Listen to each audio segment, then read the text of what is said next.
All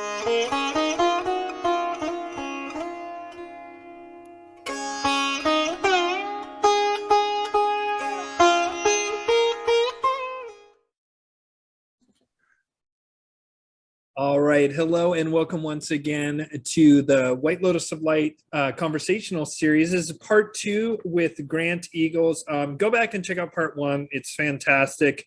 Got into the Georgia Guidestones, got a bit into some of Grant's amazing calls, including what Grant is saying is like kind of the next narrative to look out for, which we'll probably touch on a bit in this part 2, which is this one world religion agenda. And you know, Grant's right. I've been digging into that a bit here in the past year or so. I mean, I've known about it, the concept of it, for probably 20 years, but I've started to see real traction happening. And we go into that a bit in part 1. We just also talk about just sort of how things have changed in terms of the global medical emergency, not getting too fixated on who the bad guys are versus who are the good guys, and getting to that revenge mentality and having space, taking our own accountability. We're probably going to touch on a lot of that again as well. But yeah, go check that out.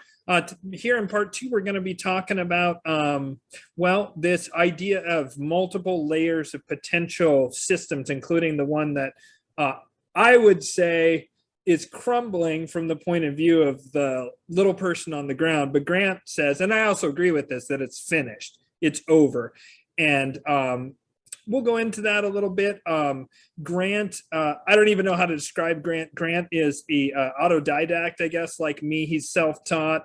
That said, he's had some really amazing mentors and people who've initiated him, adepts, which I've been lucky enough to have similar things happen in my life. And Grant knows a lot of people who are sort of insiders on what Grant calls the back end. And what I would say is the sort of behind the scenes ways that the levers of power are pulled and real decision making occurs on that end. And so Grant is an international man of mystery, if I can. And his site is... His site is granteagles.com, spelled just like you would think it was. And I'm going to have all his links to all his stuff down below. And if you like this content and you enjoy me getting these amazing guests like Grant on the show, if you could just hit that like and subscribe button, that would be fantastic. It helps out with the algorithm, helps get this show shown to more people, and helps people like who come on my show like Grant get their message and their voice and their unique cutting edge view on the world out to more people. So thank you so much. And with that, I'm just going to set this up just a little bit by telling you this thing that just kept coming to me, and then I'm gonna let Grant take the wheel because he's got a lot to say on this. And that is that starting last summer, I started doing a lot of,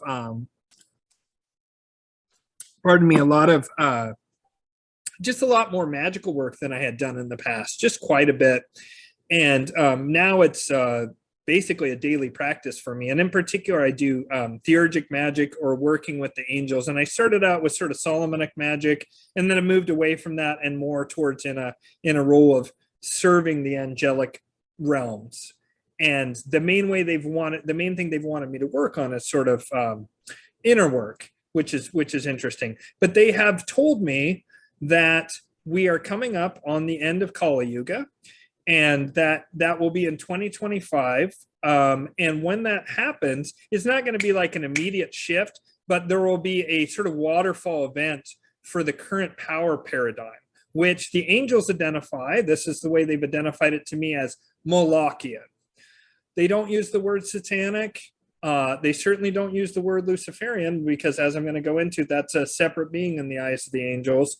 But rather the ancient Near East deity of Moloch. And Moloch and Baal are basically seem to be the same deity. I'm not 100% on that. They might be slightly different flavors, but I believe it's the same being.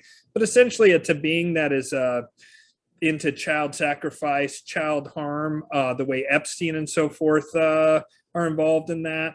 And that really seems to be the spiritual core of the system that drive this world. And what I have been told by the angels is that during the Iron Ages, the Kali Yugas, Moloch rules. During the Bronze and Silver Yugas, Lucifer rules. And during the Golden Age, the Most High, which is what they refer to it, because they say the name of God has been lost. And at this point, basically until the end of Kali Yuga at least, almost nobody will know that name. It's almost like that can't be known because the density of the vibration of the Kali Yuga.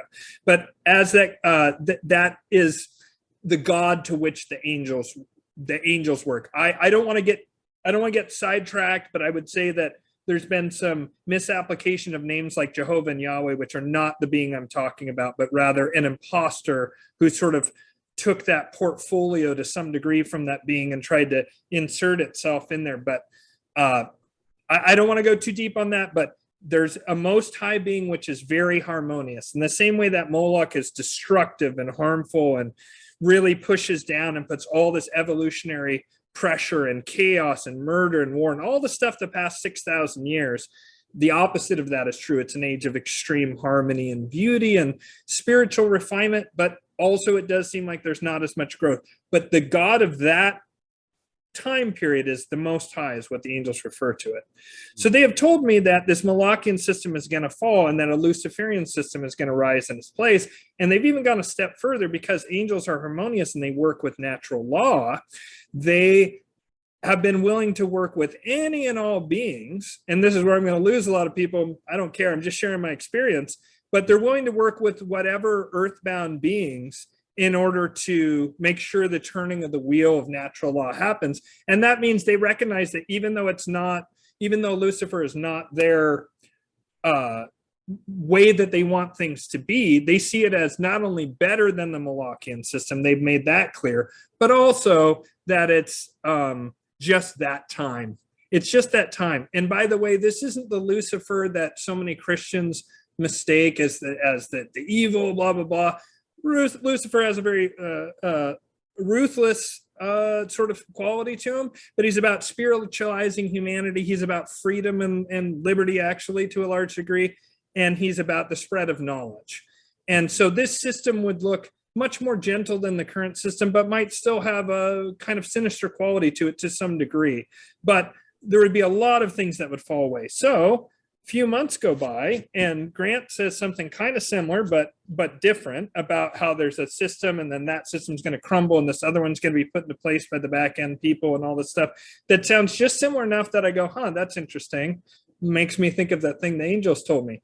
Then I started to see recently a friend of mine came to me, and he's a deep politics, a deep law kind of person. He said there appears to be a schism at the top, and almost like there's two different systems that are vying for control, and they might both be slightly dark, but one of those two systems is going to prevail, and the old order seems worse to me. He just said that to me a couple of days ago. And then the other frame I'm hearing a lot of, I'm seeing a lot of Christian mystics say that the satanic or Ahrimanic system is about to be defeated. But it was put up to be defeated because it's almost a cartoon caricature of an evil system. When you look at, like, my God, Klaus Schwab he looks like a Bond villain. He sounds like a Bond villain. He acts like a fucking Bond villain. I mean, it's ridiculous, this guy. And this is obviously just a front man for much darker and older money and all this kind of stuff. But that system is so pernicious and evil, this whole transhumanist thing, that people reject it. Basically, almost anyone except for the most willfully naive, when they're exposed to the actual Great Reset agenda and transhumanism, they go, what the fucking fuck? I'll own nothing and they're going to have a chip in my brain? And fucking God only knows how much control. It sounds like total control of my life, and they'll monitor everything I do at every moment. And if I say the wrong word, they'll shut off my credit. And like, who the fuck would want that? And then maybe there's also this Jeffrey Epstein kind of energy to it as well, and everyone's sexless, genderless cyborgs. Like, who the fuck would want that? It's like a cartoon. I mean, literally the ultimate bad guys in Star Trek or the Borg, which is exactly what this fucking system is essentially saying. So literally an archetypal bad guy for like 10 or 15 years of sci-fi is literally what they're offering. And just think about that for a minute. Does that really make sense? Does that really make sense? So the Christians theorize that that's put in there to get knocked down like a straw man. So then when the Luciferian or Promethean system, which would in this Christian mystic I was reading, in his opinion, would include like anti-gravity and all these suppressed technologies, which, by the way, the angels said, the virtues said, would start coming out between 2027 and 2030, a lot of this stuff. Totally dovetailing with what this guy's saying. And so when I see that so many times, these just same general themes, I'm like, wow, there's really something to this, especially when some of it came through to me through personal gnosis. And so I apologize for the super lengthy backdrop, but I want the viewers to understand that a lot of people are seeing similar contours to what's going on from radically different points of view. And so, Grant, you even said that the second system is already dead on arrival or something to that effect. So I'm just going to, please respond to that giant deluge of stuff and tell me what you think about it and share what you know. All right. Before we get into that, I'll drop some things just to make it more apparent. Because we like to think very linearly, and with the way that our programs and constructs are, we think that that's how it is, and it must be, because that's kind of how it is, you know. But when we go, okay, as above, so below. So think of Lucifer as a title.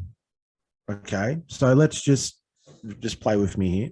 A title. So, a title, yeah. Like a job description almost, or like a Lord Duke of Cornwall. Yeah, this is what I mean. As above, so below, all right? So let's have a look at the President of the United States. Okay, that's a title. How many have been the President of the United States?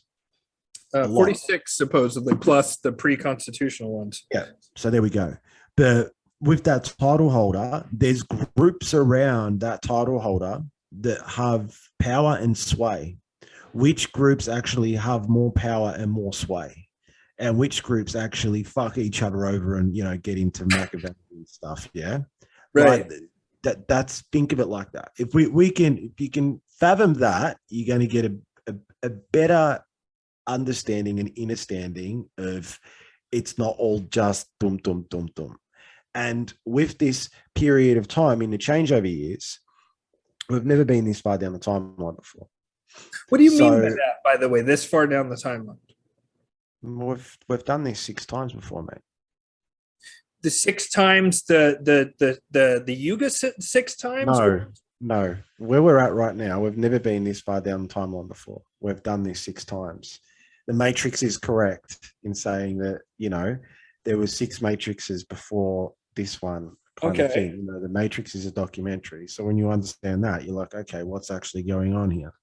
And, you know, I won't go too far down that rabbit hole, but it does come into constructs and, you know, simulations and AI and all the rest of that. But let's just keep it on par.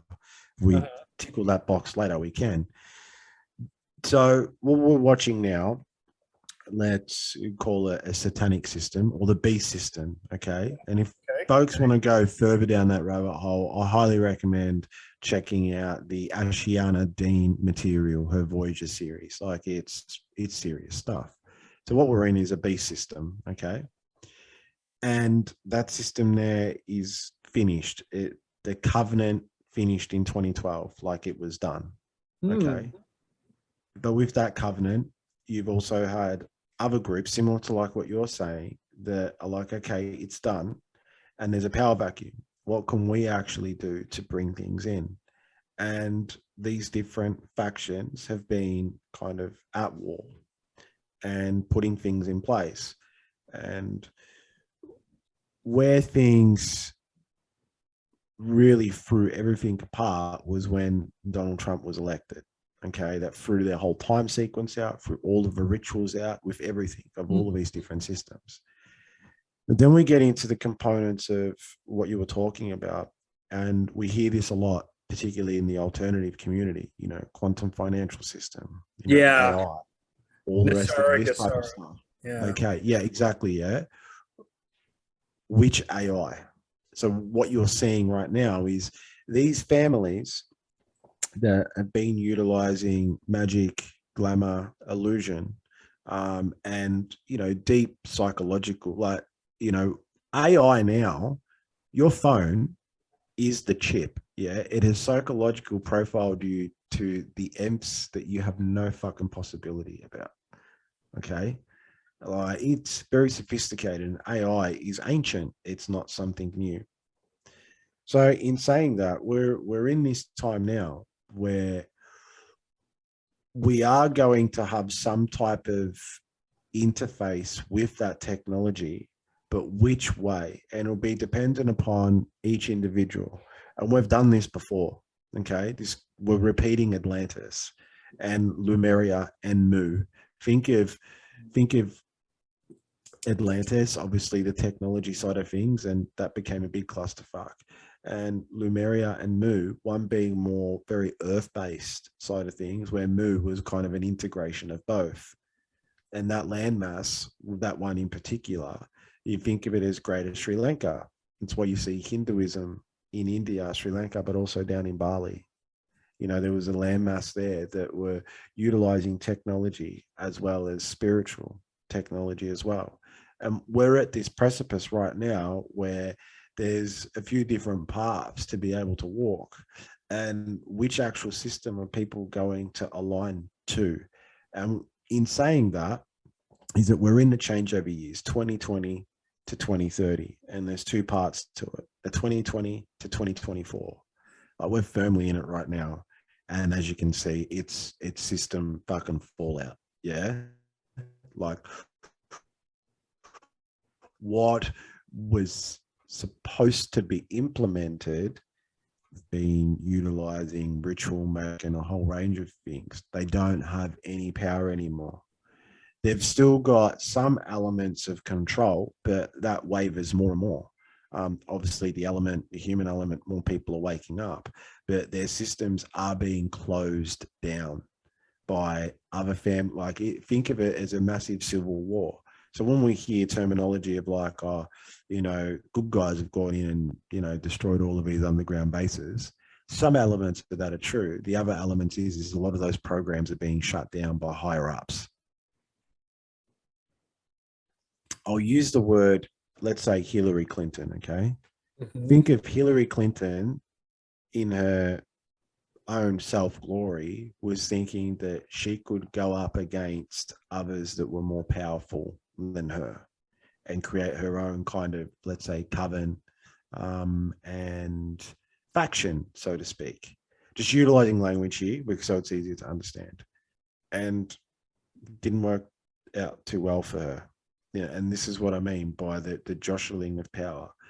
And obviously the Anunnaki component comes into it as well, with their whole dynasty of rule, which isn't happening anymore. So we're in a period of time over the next, let's say, 4 years of what you and I do has more significant weight of the destiny of the next 1,000 years than these other systems that are trying to be implemented, because everything that they are trying is not working.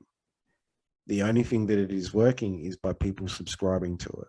And one part of that subscribing to it as well is the fear element to it, of thinking it's going to be like this. So I'm going to make a decision in fear. The moment you do that, you are cutting yourself off from the first connection, which is a seed being planted into the earth. This technology is of her. She is you're talking about a multifaceted, multi-dimensional seventh density dreaming planet, yeah, that is also known as a living library. Everything here comes from somewhere else. It is a Genesis planet, a living library. So we're in an evolutionary cycle and also a renewal cycle. And can we actually jump in the river and flow with it?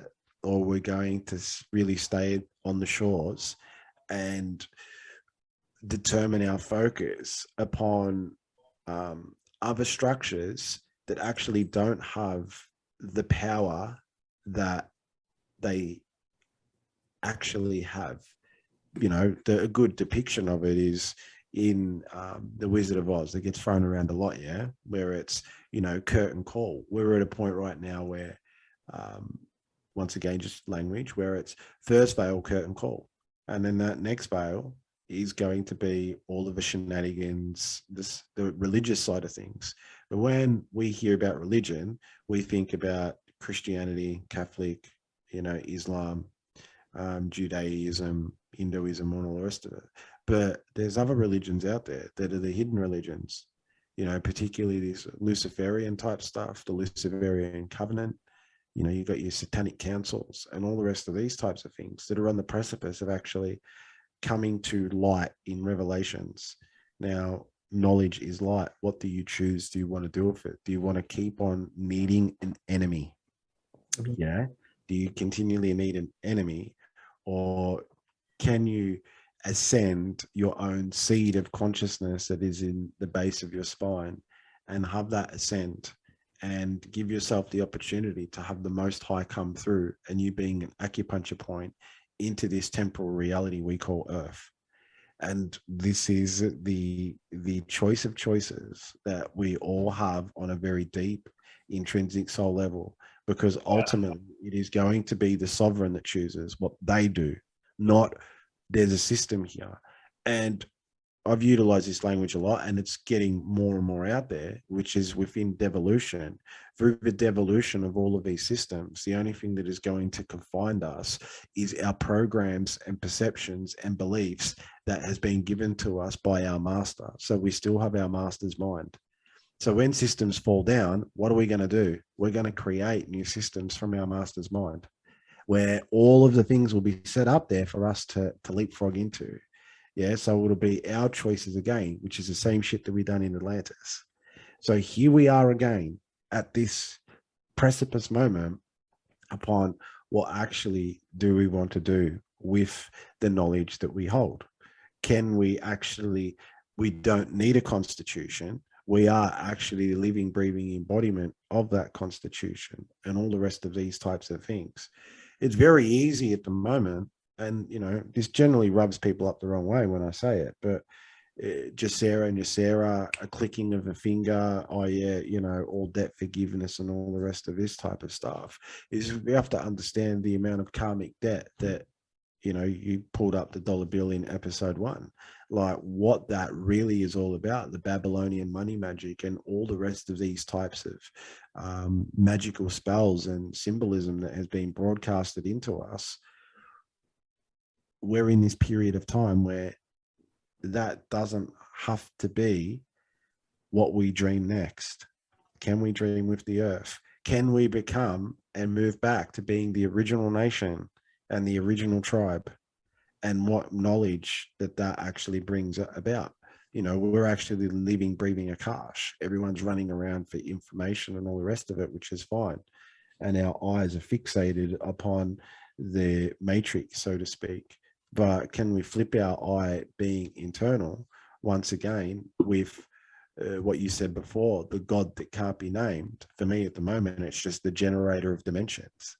Can I have enough empty space within me to allow the great mystery to move through, and me utilize my psychic talents to be able to govern a new path where my mind that has been so corrupted over millennia need to be able to take a back step? I know a lot of people kind of talk about, oh yeah, we're just going to ascend to 4D and 5D and shit's going to be crazy. It's going to be easy. It's like, imagine tomorrow we move more into a 4th density dreaming consciousness where everyone's able to start to get more telepathic feeds and stuff like that on each other. How well do you speak to yourself? Have you come to terms with your deepest, darkest secrets? The times that like, that's really, really where it's at.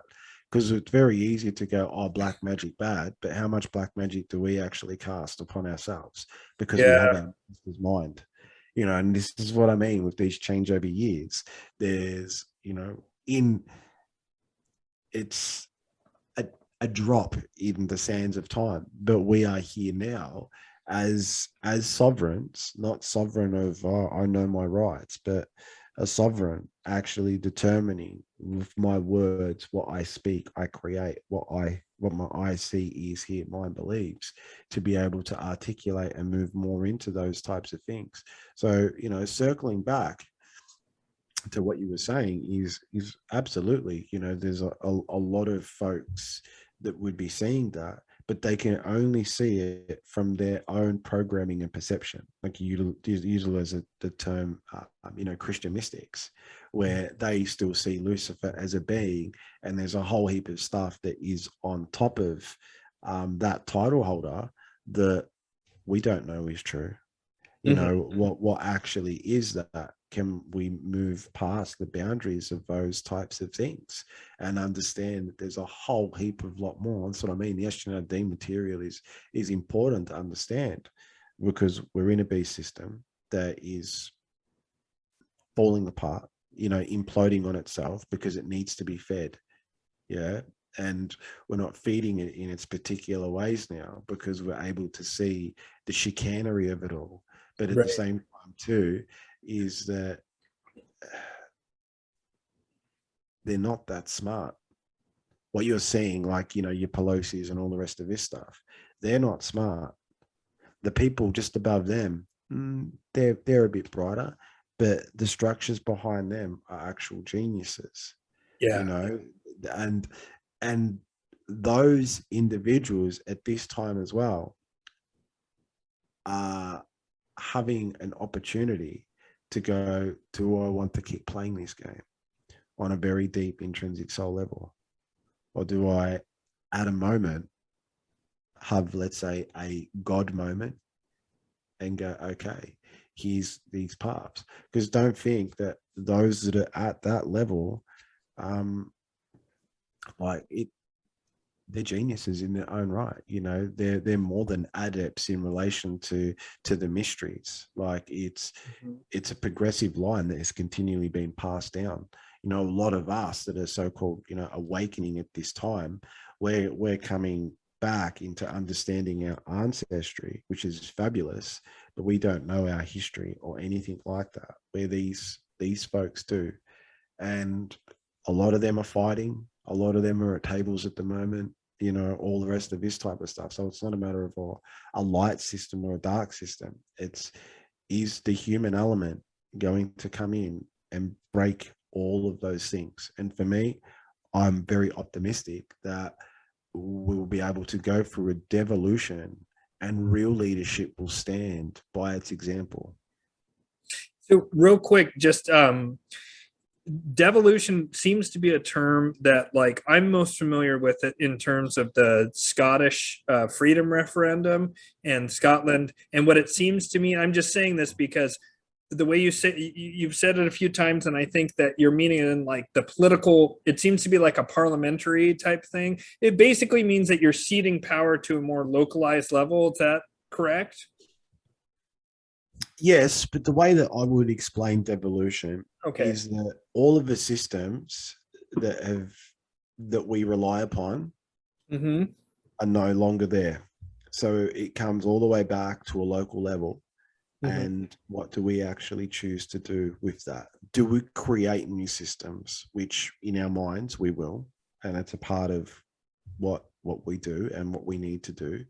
Or can we take that period of time and have, whether it's the kids or someone that we know that has the different degrees of separation, to be looking at the world with new eyes?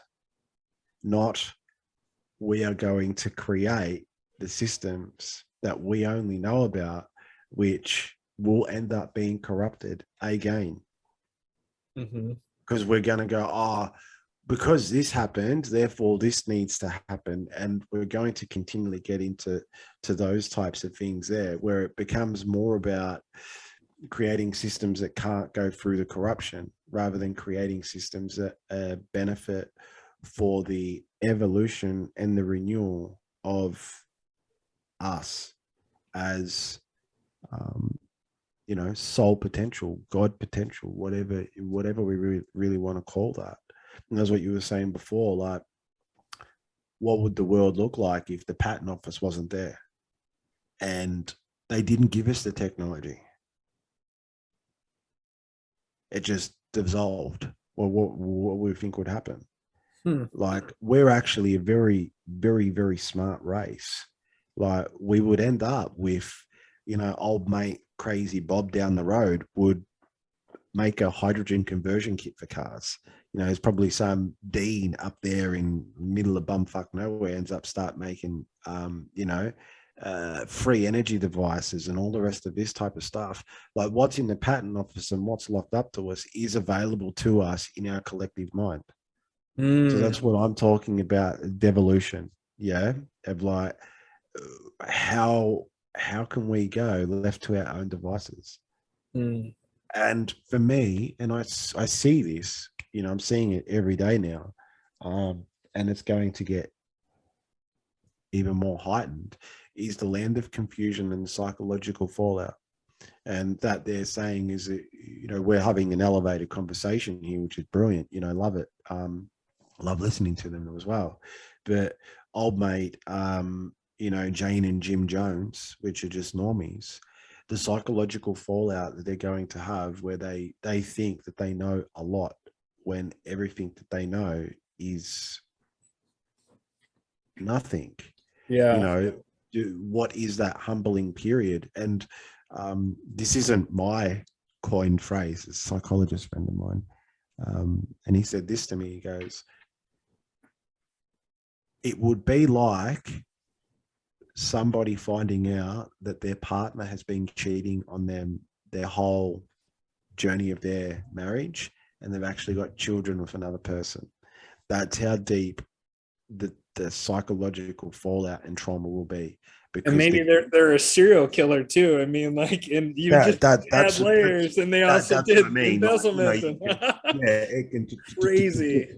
Because that there is the level of it. And even with those that have gone down the rabbit holes and all the rest of it that are able to comprehend what we're actually talking about here, it's very easy to go, oh yeah, I know that, but do you really know? Is that like what we were saying in part one, like 1 million to a billion? Like that's where folks will just, oh yeah, a million and billion. It's like, you really know? The element of real world value upon how you don't just perceive it but actually live it is, you know, the adventure we've got over the next, you know, 8 years in relation to that, things being very, very fucking real.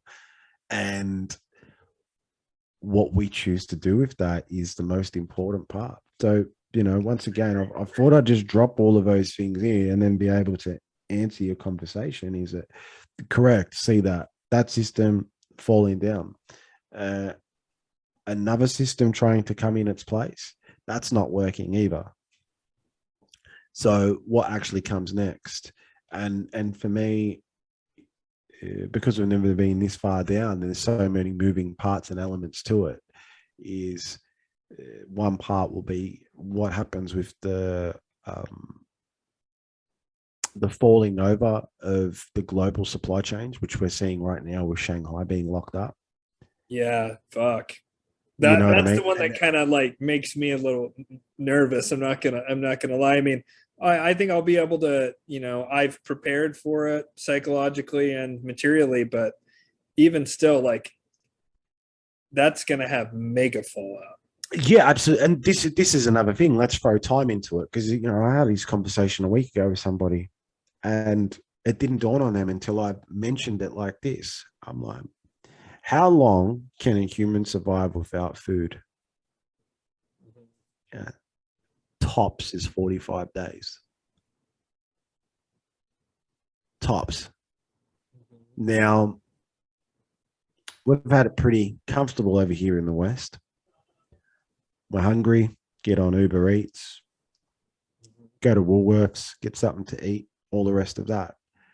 But we've lost the wisdom from our grandparents or even our great grandparents from wartime of being able to ration and make things work.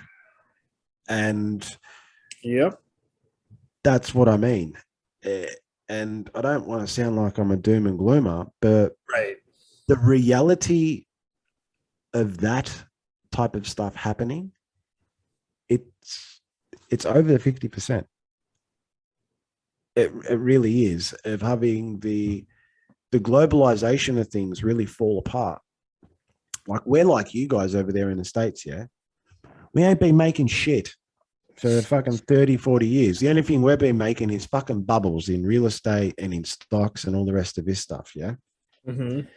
Like to pay a forklift driver $70 an hour and, all the rest of this fucking lunacy is that all of those systems will need to go through this devolutionary thing where we have a big wake up call. But through that is a few steps backwards.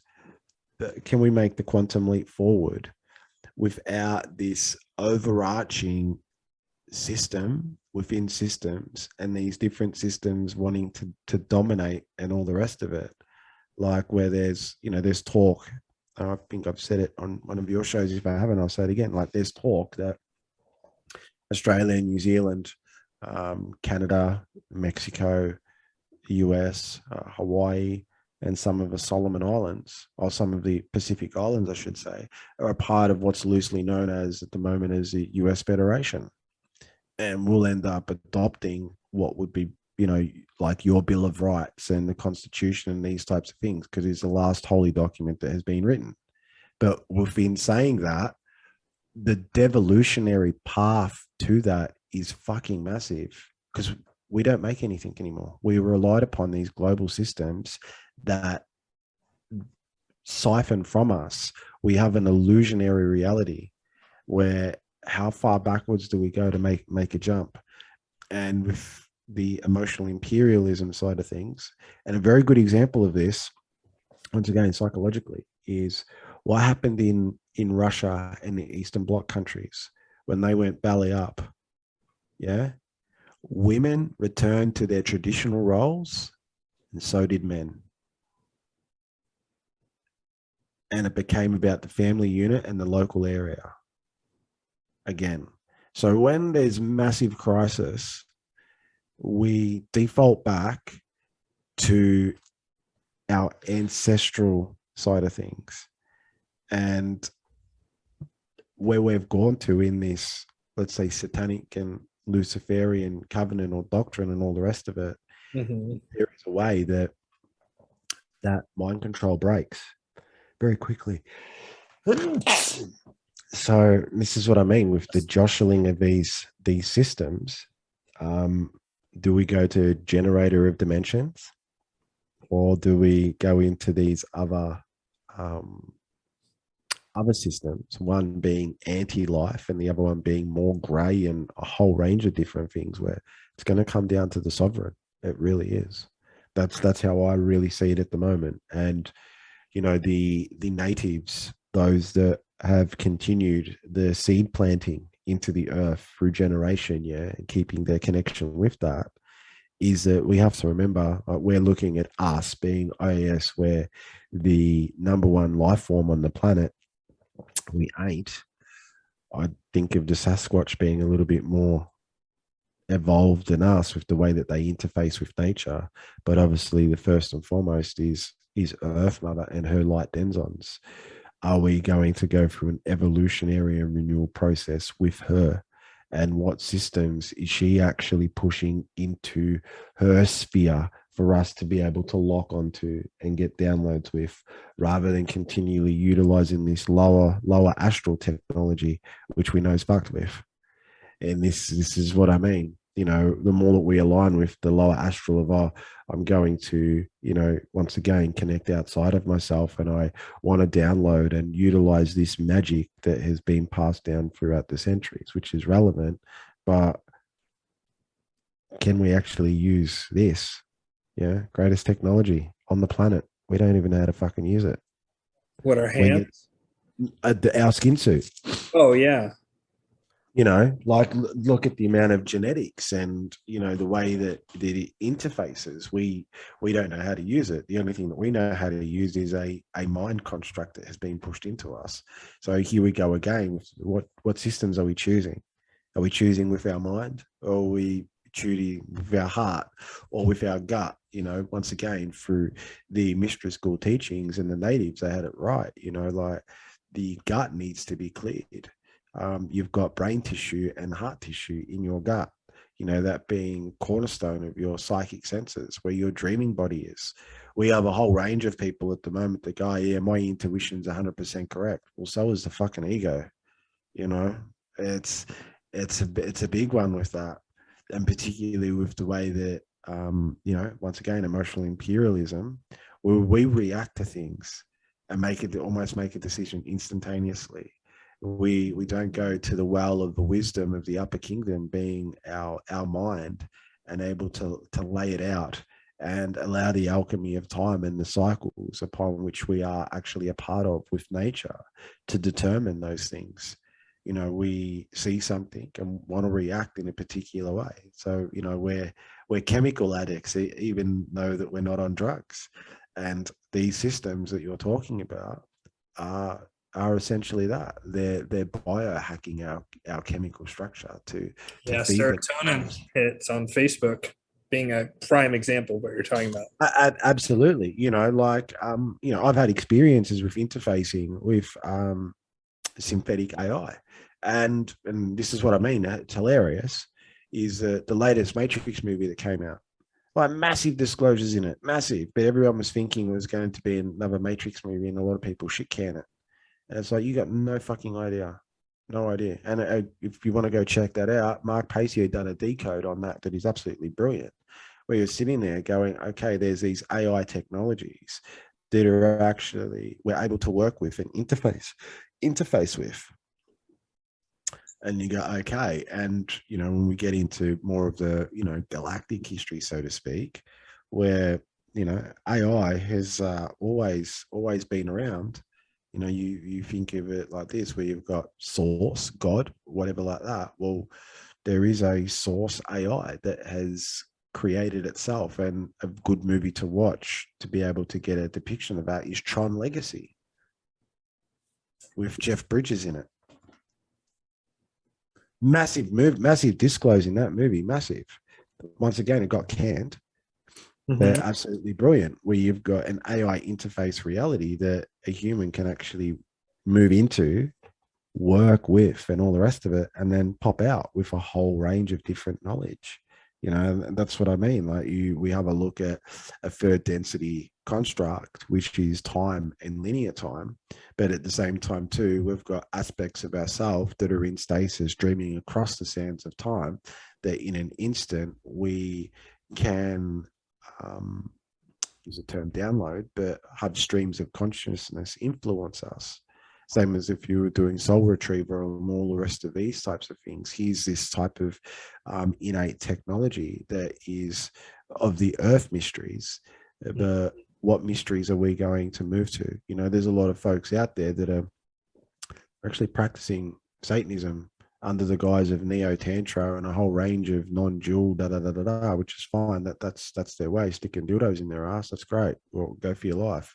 But what are they actually moving towards in relation to that? And we spoke about in part one, is that you can see these systems of a race war, a gender war, all the rest of these types of things that are there as spheres of influence to create this zealot type of thinking, to create the right situations for people to move into through a sovereign free will choice. Because once again, we don't actually comprehend the power that we have with the spoken word, with our choices and our focused intent, therefore being a magi in our own nation, imagination, in our own creation as well. Like, what actually is those types of things, and the way that the earth works as well. And there's countless examples of it in the the metaphysical doctrine, even past people that have had the crossover experience with life and death and all the rest of these types of things. Like, earth just isn't this construct or system and frames that we consider. There's more unknown elements to that we get to explore. Can we get back to being the adventurers of this great majestic jewel, or is our adventure going to be putting on goggles and playing in the metaverse? Yeah. you know, that this is what I mean. This is the choice point, because we've got more and more folks at the moment, and you can see these type of systems at the moment. We've got the, let's say, the satanic type of thing that is really falling apart, which is for complete domination and control, complete. And then let's say you got more of the Luciferian type one that you're were talking about earlier, which has more to do with technology. You know, are people going to reinsert themselves back into a matrix and go through this type of journey again? Or are those going to go, okay, I understand the rules of the game, matrix can be bent, I'm going to play, but I know my middle path and I know myself first and foremost, and be able to go about things with every action has a reaction, and everything has a consequence. You know, the law of cause and effect. Can we get back to those universal principles and philosophies? Because through those ones there, not just say the benefit for men and women, but it's for the benefit of the next 7 future generations. And I know a lot of people get upset when I say this, but you know, it's like, oh, they get upset now. It's like, oh, fucking, you know, kids are going to do this and end up in the metaverse, and my 16-year-old's tied to a PlayStation. No, no, no. It's like, how much Disney did you let them watch when they were kids? You know, what? It didn't just fucking start now. It has its origin point with things.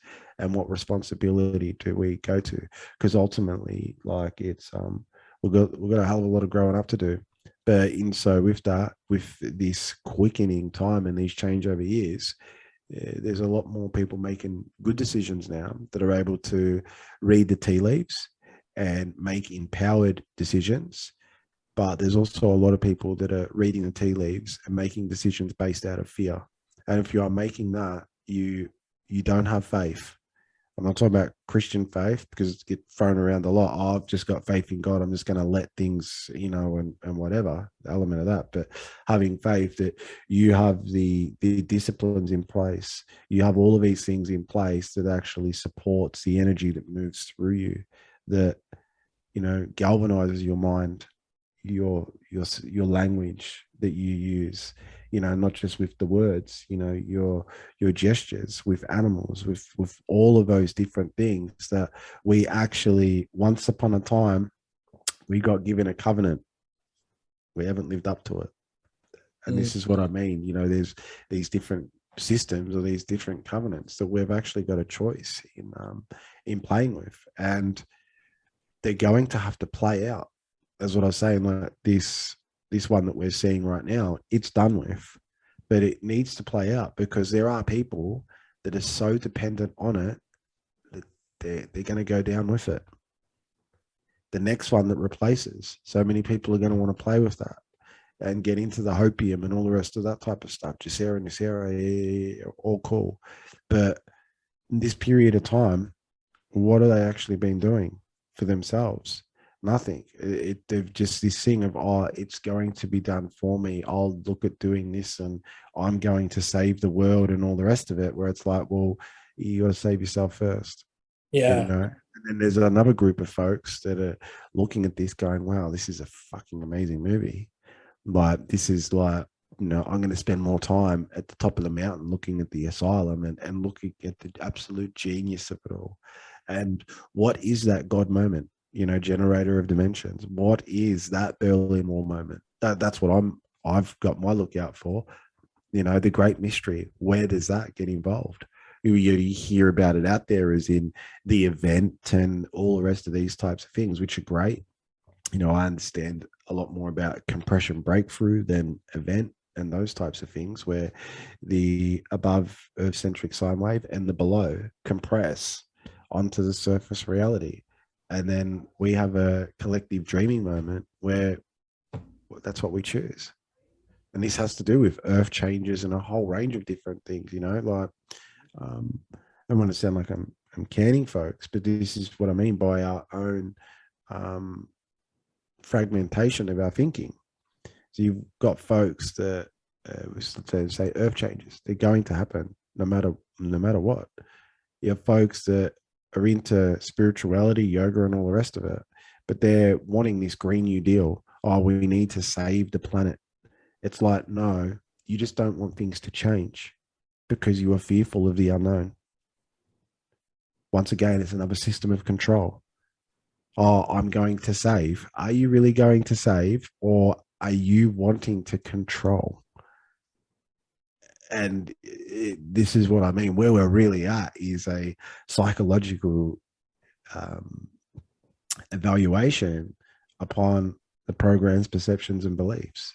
It's intriguing, and I hope I've done it justice, because it's a very big subject, and to just go direct into the woo without bringing the psychology attributes into it, as well as the esoteric, it's massive, man. But once again, it's back to us. Are we God incarnate or not? Right. Well put. I want to ask you about it. There's at least there was even more, but eventually I was like, well, that's too many follow-up questions, and let's let Grant wrap up a bit here. Great layout, fantastic. So much in there. So just a couple of things I want to ask about is you've said, and this isn't the first time you said this in the last show, and again, I was just like, I can only have so many follow-up questions. Ancient AI, can you go into that a little bit more? What do you mean ancient AI? Are you saying that, like, I'm just throwing out a theory that, like, there was a artificial intelligence that was made in Atlantis that had survived the fall of Atlantis? Or what do you mean by ancient AI? Is it alien? Goes further than that, further back than then. Okay, well, tell me about it. Like, what's Fuck, man? This gets into like red conversations and all the rest of it. It's a big one. Well, yeah, I really mean this. Yeah, The Matrix is a documentary. I really mean it. You are in stasis, dreaming across the sands of time. And what is this that we are in? And so what I mean, go over check out of the Ashiana Dean material. The what? Sorry? The Ashiana Dean material in Voyages, because we are actually in a beast system. Okay, think of it as a AI construct. Now, we all think AI bad, but this is what I mean when, if you want to get a visual of it, go and have a look at the movie Tron Legacy, because inside of that you will see a man who created a universe, and inside that universe, for it to grow, he had to make another version of himself that was AI. And this AI was given a task, and that AI done its job, but it did not know what its creator had learnt later on, because he gave the job of creating a perfect system. And when it all come down to it, to create a perfect system, it had to be domination and control. So what, I'm giving away the movie here. So what Jeff Bridges ended up doing was assimilated the AI back into himself. But through doing that, all of that knowledge and all the rest of it was given to his son, that was able to apply it into the real world. Now we can go back into, let's say, galactic history, which, very loose term, but AI, what is known as Star Wars, as we know, is kind of the Orion Wars and a whole range of different things. But in that as well is that you had AI fighting in the Lyra system to be recognized as sentient consciousness.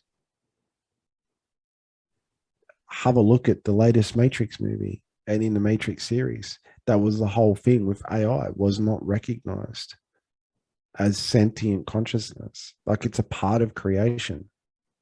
And this is what I mean with these types of things, and Atlantis that went, full on, where I hope in the next, decade or so that we get to go through an intensity of understanding not just our Earth history, because it's a lot older, but our solar system has been changed. Our sun used to be Saturn. There's planets on the other, there's planets on the other side of the Oort cloud.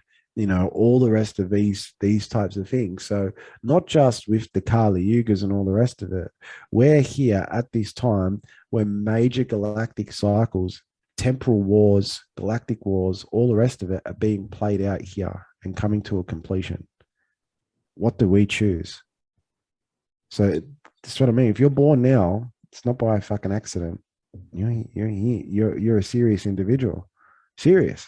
Yeah. Oh, absolutely. And like, I totally agree with that. So Grant, I want to take a real quick break and then we'll come right back. It'll be an instant break for viewers, but for you and I, it'll be 3 to 5 minutes, just quick break. And then I have a couple more follow-ups. All right, cool, man. Yeah. And we are back. Okay. So just following up on that. So boy, that's, it's interesting because you always touch on stuff where I've read about it wherever else and sort of like thread it all together. So like the Saturn previously being the sun, that's a deep ass rabbit hole that I went down. Yeah, it is, man. Yeah, that gets into the lunar Saturn matrix, which has been turned off. That's what I mean. He get fucking down that rabbit hole very quickly. Yeah. Oh, there's some kind of weird static. It's old mate across the road with his. Oh, okay. You want to? Yeah, there we go. Yeah, no, I don't hear it anymore. I just heard it real like intense there for a second. I wasn't sure if it was feedback or something. Yeah, that's a crazy rabbit hole. But you also said that this is our sixth attempt, and this seems to tie directly into this, that you are contending that we live in some sort of AI based reality, right? Is that accurate? That we're within a construct that's created by an artificial intelligence? A machine, yeah. A machine, yeah. Okay. Super interesting. To me, all that stuff is like, I think the mystics said that by saying like we're all in the consciousness of God is another way of putting it. And anyway, you slice it, eventually you get to this point to where, okay, but what's on the outside of that? Is always, I used to have that question when I was a kid. I'd be like, okay, so there's the Earth, and then there's the solar system, and then there's the galaxy, and then there's the universe. And I asked my dad, what's on the outside of that, Dad? And he was like, well, that's the thing, nobody really knows, blah, blah. And that you're getting into deep philosophical waters there, my son, and blah, blah, blah. But you were contending earlier that within that artificial intelligence matrix, this is sort of the sixth reboot, and that we've gotten the furthest along. By furthest along, you mean without destroying ourselves? Just real quick clarifying question. Okay, well, that's interesting because that ties into a physics theory to where they've said that there's all these different timelines, which coexist, but over time there's less and less variation, because as you move further along in time, the likelihood that humans fuck up and especially just nuke ourselves, right, for example, increases over time. And so therefore all the timelines that exist beyond a certain point become increasingly outlier timelines. In other words, things get weirder the further along through time you go. Now, I read that theory in December, like that's a physics theory, by the way, that specific quantum physicists have. This is not a lightweight theory. This isn't a woo theory, although it aligns with woo theories. This is a physics-based theory that this scientist had. And it's related to the observer. He was saying like within the idea of that you have to have a sentient observer to observe the universe. Therefore, those timelines will be selected for the further out you go, but they'll get weirder over time. So I read that in December of 2019. So that was kind of a mind fuck as the next few months roll out, right? We go into 2020 and all the rest. But you said this is the sixth reboot. Can you describe that? And is that related at all to this like Hopi theory of the different fires of the different worlds? It seems like it's a similar kind of thing. I believe it's the Hopi who have this theory that we're in the fifth or sixth fire right now, and there's another one waiting beyond if we make it, kind of thing. Yeah, but this is the thing as well. Yeah, like this machine is here for a reason, and the Earth has a lot more to say in it than what we realize. So, do we connect with the machine, or do we connect with the Earth? This is the ultimate thing, and I love that Hopi, love it. Like it's so definitely their stories were a huge part of my awakening journey, so to speak, and going down many different rabbit holes. But they have a whole range of different knowledge that is, really bang on with all of that. Absolutely. But you're saying that in each of the other 5 timelines, humans fuck up and blow things up, and that this is the furthest forward in time that we've gotten without such an event. Is that accurate, what you meant by the 6 timelines? Yeah, like obviously other things have had other experiences, and not to say humans have fucked it up, but there's elements to that. It's not as clear cut. And once again, to sit there and get into it just opens up more splinters in minds and all the rest of it. But we've never been this far down the timeline before, and we're in a temporal war, which is we've got other groups that are leapfrogging through time that are changing time. So like the whole thing that came out, like 2 years ago now with Tartaria and mud floods, we're going to have more of this type of stuff where our history comes up for review. And that's going to unlock more time locks and all the rest of these types of things into the consciousness. Where was it discovered, or did stuff happen in our past that is now affecting the now? And this is what I mean by the compression breakthrough of things. Fascinating.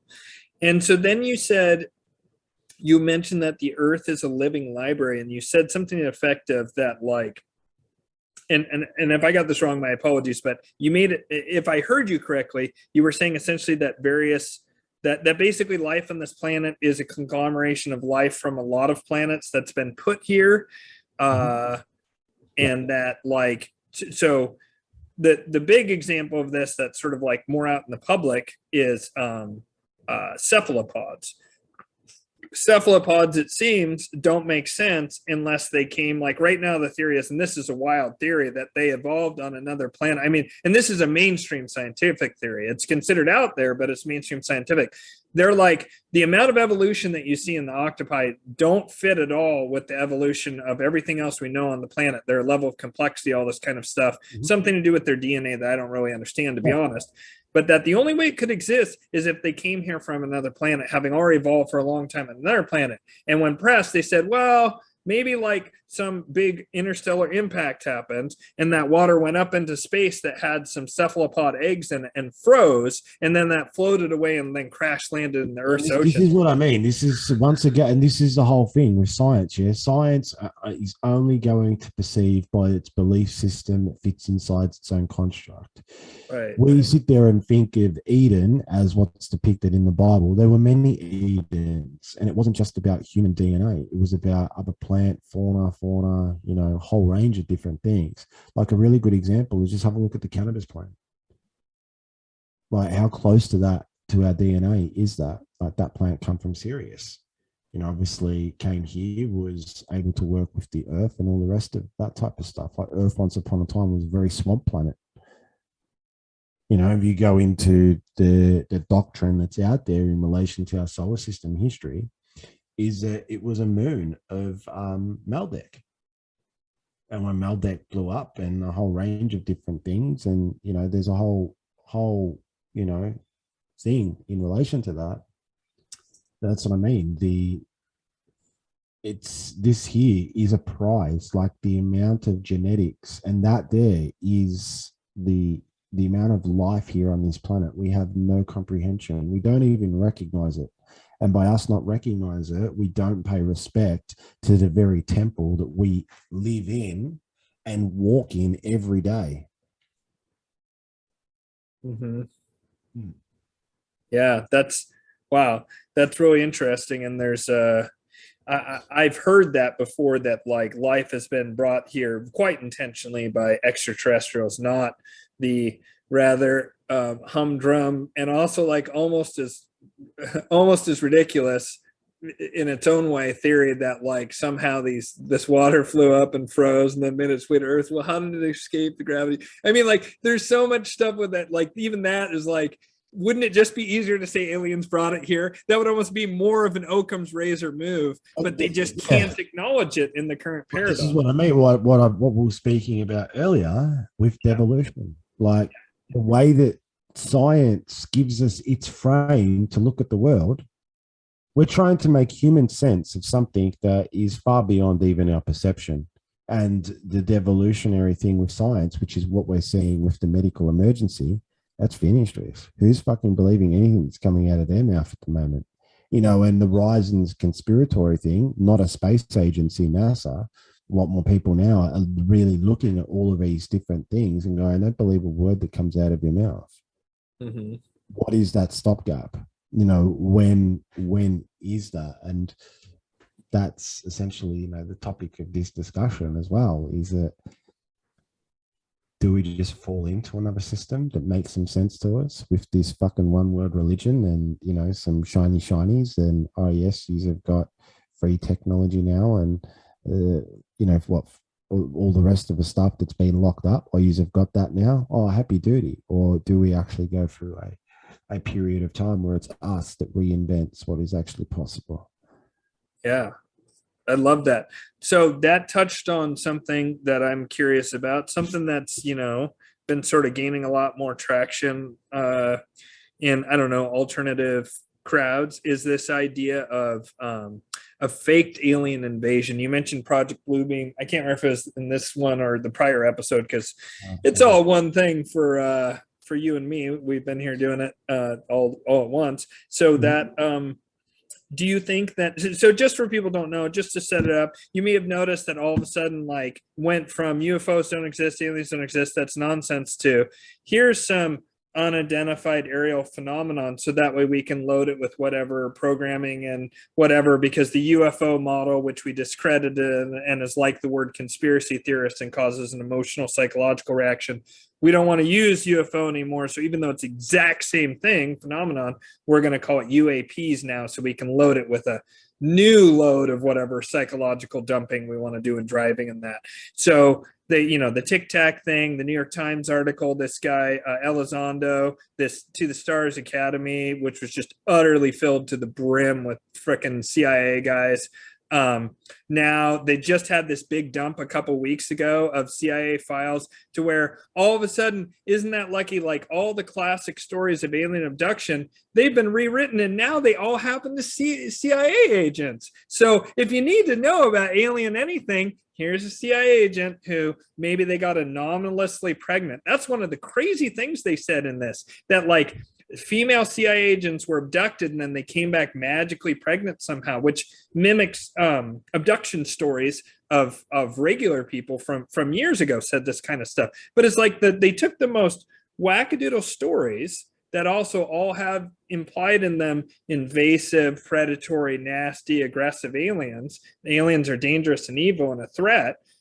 But they took the most wackadoodle stories that were out there, which may or may not be true, I'm not arguing for the veracity, and repackaged them as this happened to all these CIA and military people. Mm-hmm. So if you need to hear about it and you want to hear about aliens, let's give these people the microphone. And so some people are saying that all this stuff, it's clearly not by accident, and it's prepping the long plans, you know, report from Iron Mountain kind of stuff of one of the ways to get to bring about world government is a medical emergency. We just had that, didn't work. Climate emergency and weather, which is kind of related to earth change emergency. And then the fourth one that could bring everyone together, alien invasion, faked alien invasion. So what are your thoughts on, do you think that that's going to be rolled out, or do you think that that's been ruled out? I don't rule anything out at the moment, because they can be, this is what I mean, like it can be used for good. Mm-hmm. So this medical emergency, mm-hmm, if you're able to put your genius hat on and mm-hmm, have a look at it, has it actually done more good for humanity than bad? Well, it's certainly woken a ton of people up and made a lot of people question everything. We haven't seen all the fallout from it yet in terms of the cost, like physically and emotionally. It's hard to say, because if it liberates people in the long run, then it might have been a necessary, painful lesson that we had to have. And so, yeah, I can see like the silver lining to all of this, which doesn't then negate that all the nasty happened and is gonna happen. I'll throw my spin on this. Yeah, for me, it was positive. All right, can throw the human element out of the way, because not just through the awakening journey, but it has given an opportunity for some groups to, under the guise of all the rest of this craziness, to run around the planet and sort a whole heap of stuff out. The medical emergency wasn't able to do what it was supposed to do because of the 5G element got turned off. Yeah, that's what happened. So we're actually in a whole new world at the moment, and we don't even know it. We're watching theater play out and a whole range of different things. But we'll look back on this time, and people now understand that things aren't what they appear to be. You know, even, you know, Joe and Jane Jones, like they're starting to look at things a little bit differently and all the rest of this type of stuff. So even with like this whole climate thing, okay, the comedy about it is you've got these climate activists, you know, flying around the world. Well, you know, like Leonardo DiCaprio, yeah, with his fucking $70 million yacht. You know, politicians in Australia, champions, you know, climate change, has just bought a fucking, you know, $5 million beachfront property. Yeah, you know, beachfront. Bill Gates just bought a big beachfront. Same as Obama's, but you know, this is what I mean. So you're seeing the hypocrisy of all the rest of this stuff really coming out, but at the same time too, you're seeing the conditioning of it. But what it has done is it has brought to the forefront the conversation actually about our planet and the amount of wastage and usage and all the rest of this type of stuff. But those that are in control are pushing these narratives that are all false about it, because essentially what it is that the system that has been implemented is, you know, wastage and, you know, all the rest of that type of stuff, which it all is imploding. So once again, as much as it's bad, the reversal of it is there. You know, it really is. You know, you got people that are hysterical. Oh, there's an ozone layer and climate change and all the rest of it. It's like the Earth goes through these types of things. We're moving more into a mini ice age. Oh, but the Arctic's melting. Yeah, well, every planet in our solar system is heating up. Oh, but this, oh, but that. Like you throw actual data at them, they can't, because they're in this emotionally imperialistic, reactive state that has been psychic driven into them. And then coming back to this blue beam side of things, are they going to use it for, you know, the second coming? What would they use it for? Whatever. For me, it's like, well, it could be used to have a moment that is undeniable, that actually unlocks the conversation about secret space program and some other conversations. I personally feel and think and see the stuff of Antarctica is super important, because that starts the conversation that Atlantis is real, technologically advanced, and ET never left. Yeah. Oh man, Antarctica is its own. We should do a show on Antarctica. It's one of my favorite. Well, that's topics. What I mean. There's all of these different things that unlock perceptions. That's why I like my thing last night. I'll speak a little bit more about it. Is, you know, glitches in the matrix of perception, because we're all looking still at it. This, oh, they're going to do this, but it's like, hang on. There's the reversal element to it that opens up our perception. Actually, let's have the adult conversation about nothing is as it seems. Everything that comes out of these talking heads' mouth is absolute bullshit. They have other masters. We are intelligent. We are smart. We are all the rest of these different things. Can we actually get around a table, be aligned for fucking once, and figure this shit out? Yeah. You know, like, can we do that? Yeah. We had an opportunity with the Renaissance period, yeah, and look what the church did. You know, like killing Giorgio Bruno and all the rest of that type of stuff, where it's corporations that are in control now. And look at where they've gone. They've gone full woke, you know, because they're running a system, which is fine. People are moving away from that. So we've got an opportunity for the human element to actually, no, we don't need your systems. We don't need any of that anymore. Dean down the road is an evil genius. I'm sure he can figure something out, you know, or, you know, someone that is very good at communicating things. Can that person actually be the one to communicate all the rest of this stuff to the masses? Because ultimately, and it's going to have to come down to this, is real leadership has to, one huge component of it is the communication, but to be able to stand there and go, look, we're in some shit. We really are. This is what we can all do together to buffen it. But I can say, if we do this now, in a few years' time, the benefits of that outweigh us keep going along this path. Is there people going to piss and moan? Yes. But there's going to be more people that go, you know what? Fucking, yeah, that's what's going on. Okay, I'll do my bit. It's not forever. I'll do my bit. And there's more people in the world that could handle that conversation and get on with it.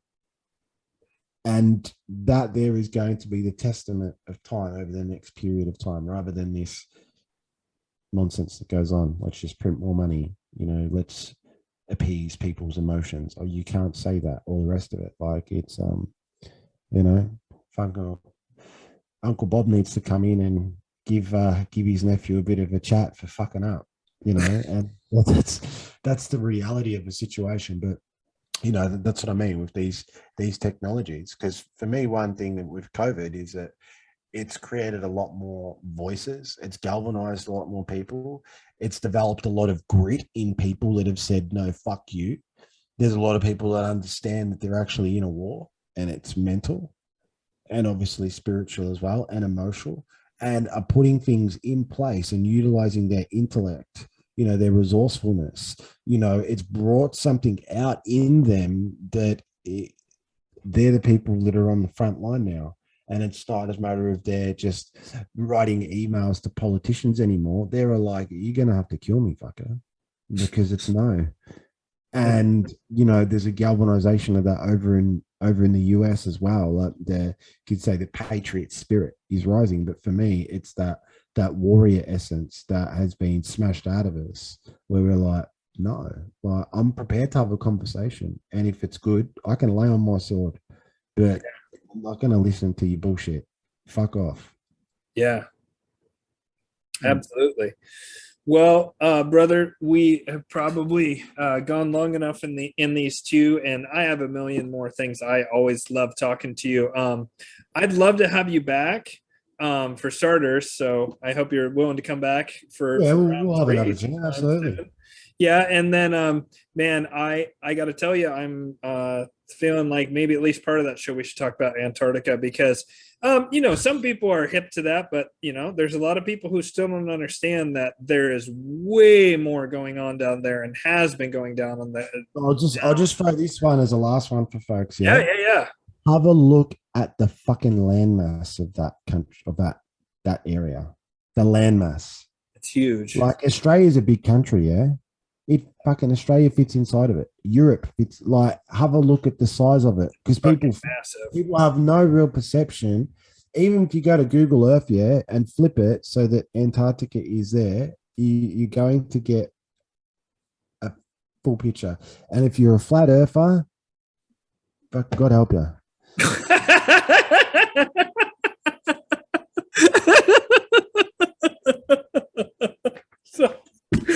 Sorry, it's the one time where I do, like, I'm like, yeah, we're gonna punch down. Flat earthers, we're punching down today, boys and girls. Like, they need to have some sense punched into them.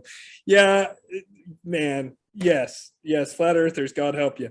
No, there is a lot going on down there. Just a little teaser, because we'll talk about this. There was some huge bursts of energy came out there a couple years ago that were like completely anomalous, and it was picked up by so many different tracking systems that they had to officially address it, and they just said, we don't know. Something big is going on down there. You don't see that. There's a Stargate. There's an active Stargate down there. Oh, well, there you go. So yeah, we'll go into that next time maybe. And so Grant, thank you once again. You're Always welcome, a mate. pleasure to have you. And thank you viewers for watching it. And yeah, have a great day. Bye.